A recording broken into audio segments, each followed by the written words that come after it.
I remember when I was a kid, we had a cat for a long time. And I remember one day I brought home this puppy that was abandoned, was wandering. And the puppy really became, because it was so little, it didn't have a sense of that it was a dog versus a cat. It didn't have a sense of identity.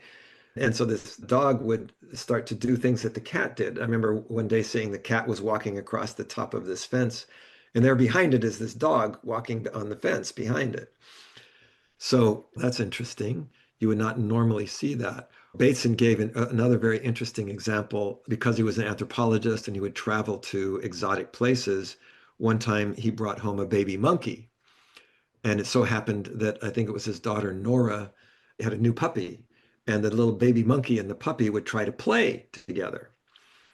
And of course, the monkey would try to play monkey games with the puppy, and the puppy didn't get it. And the puppy would try to play puppy games with the monkey. They didn't get it.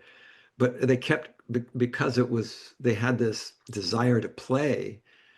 Over time, they started generating these behaviors that you would never see in a dog or in a monkey. And they actually started generating kind of these new behaviors. So anyway, that was the kind of thing that he called learning three, where it's no longer this box or that box, it's this whole collection of boxes, if you will. And then he also said there was a learning four, which we could call revolutionary. So learning three would be evolution, right? And then there's revolutionary change, which is a whole new building that hasn't existed before, right? It's something completely new. And this happens in history, both physically, but also behaviorally.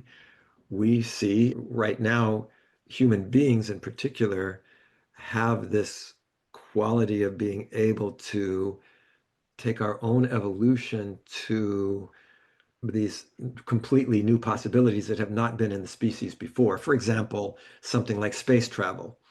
We didn't learn that from our ancestors. We created the internet that we're using right now. This was not part of our standard human interactions 50 years ago.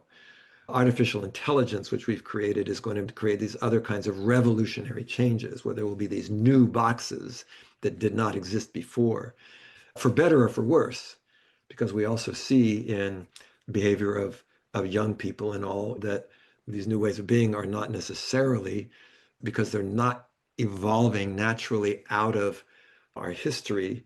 There are these revolutionary things. Anything we can be afraid of about artificial intelligence is a good example of that.